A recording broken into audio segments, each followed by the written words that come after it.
Hey, what's up everybody? This is Osterberg501 and today I want to go over one of the best and easiest ways I have found to increase your territory standing in New World. Now your territory standing is essentially just your reputation with that zone in the game, and every time you level that up you get a choice of a few different perks for that specific zone. It could be reduced crafting fees, reduced housing taxes, reduced gathering speed, more storage space, all that type of stuff that will help you do a myriad of different things in that zone. And then past getting those buffs, you want to level up specific zones that you're going to want houses in, because at first you're going to need level 10 in the zone to get the first tier of house, and then every tier of house you need additional territory standing ranks, and there are 4 tier houses, and the highest tier of house requires you have level 30 territory standing for that zone, which actually takes quite a long time to get. And if you're somebody that wants the fastest recall time to that house, if you want the most amount of items you can place in that house, which also means you can place more chests down in that house, or if you're somebody that just wants to customize their house aesthetically as much as they possibly can and have a bigger house, you're going to want those higher tier of houses. And this way I found to increase your territory standing is very easy to do that, and you can get it and you can boost up your territory standing very quickly, completely solo. You don't have to get any groups together to go do portal runs in that specific zone or anything like that. And what's nice about this strategy is you don't even need to farm these resources we're using in the specific zone that you want your territory standing increased with. So the basis of this strategy is you are going to be crafting weak health potions. The past getting the territory standing and experience from crafting these are pretty much completely useless once you get higher levels. They sell for the lowest possible amount you can sell anything on the trading post for, so they're basically completely useless after you craft them. But they're very easy to craft, very cheap if you want to buy the resources to craft these instead of farming them yourselves, and every weak health potion you craft is going to give you 2 reputation for your territory standing in whichever territory you craft the potions in. And to craft the weak health potions themselves, you're going to need 2 things. You're going to need 1 water for every weak health potion, which is very easy to get. You can pretty much just AFK in any fresh water and spam E. And then you're either going to need 1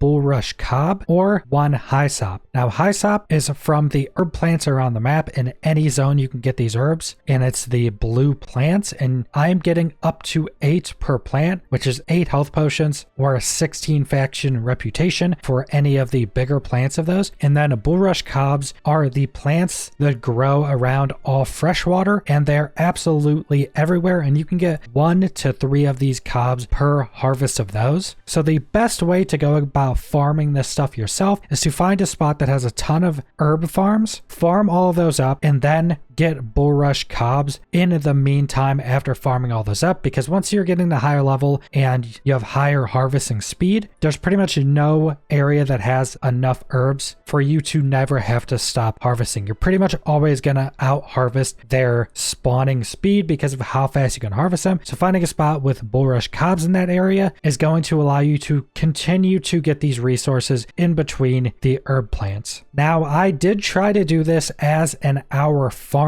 and I am farming up in Restless Shores. But like I said, since both these resources you're farming can be found anywhere, you can do this in any area. I've done videos about a really good herb farming spot in First Light. You could pretty much just go to any fresh water anywhere in the game and you're going to find bulrush cobs. So it doesn't matter what level you are, doesn't matter where you are, you should be able to find these resources. But in an hour of farming, I was able to get around 2,500 hyssop and around 700 bulrush cobs. So if I combined the amount of hyssop and bulrush cobs I got, it's 3,200 in an hour. And then if I craft all of those into weak health potions, it's 6,400 territory standing in that hour. Now it may have been slightly less if I needed to get some more water. I did get a little bit of water doing that farm, but like I said, farming water is so incredibly easy. You can pretty much just AFK for a while to do that. Also, another tip, you can put water on your consumable keybind bar, and anything you put on that bar doesn't count for your weight. So just put your water onto that bar, and when you're harvesting water, it will automatically put it all onto your consumable action bar, and it won't count at all towards your weight. So you can just get thousands and thousands of water and not have to worry about the weight whatsoever. So that's 6,400 territory standing reputation for an hour of farming. Now that is pretty good by itself, doing the farm yourself, but there's another way that I think is going to be much more worth your time if you have a little bit of gold to spend and you don't have an issue spending that gold for the territory standing reputation. So both Bulrush Cobs and Hysops are both going for around 0.08 of a coin a piece on my server, which is incredibly cheap. But if you're going to be buying a few thousand of them, they're probably going to be around an average of 0.1 of a coin. So that's what I'm going to do the math off of. So if you're buying either of these resources at 0.1 of a coin, you're going to be able to buy 10 of these for 1 gold. Now that means you're able to get 20 territory standing reputation per gold you spend. So if you say go spend 1,000 gold at that price, that means you're getting 20,000 territory standing reputation, which at say level 20 territory standing will give you a good chunk of levels pretty much instantly crafting all those potions. Now you are going to need the water, and I would recommend just going and farming the water yourself. Put that water on your consumable bar like I said, go turn on some Netflix and spam E and get all the water you're going to need for all of those weak health potions. So it's pretty much all I want to go over with this strategy. I do think this is one of the best ways to get territory standing reputation in New World. You also don't need to go get a group for farming portals or anything like that. It can be done solo. It can be done very cheaply and easily, and it can be done at any level. So if you want to go boost up your territory standing in an area you're going to be questing in or leveling in, you can go do that very easily as well. So subscribe if you want to see more New World or other MMO videos. Leave a like if you liked the video. Leave a comment down below what you guys think about this territory standing farm, and thanks for watching.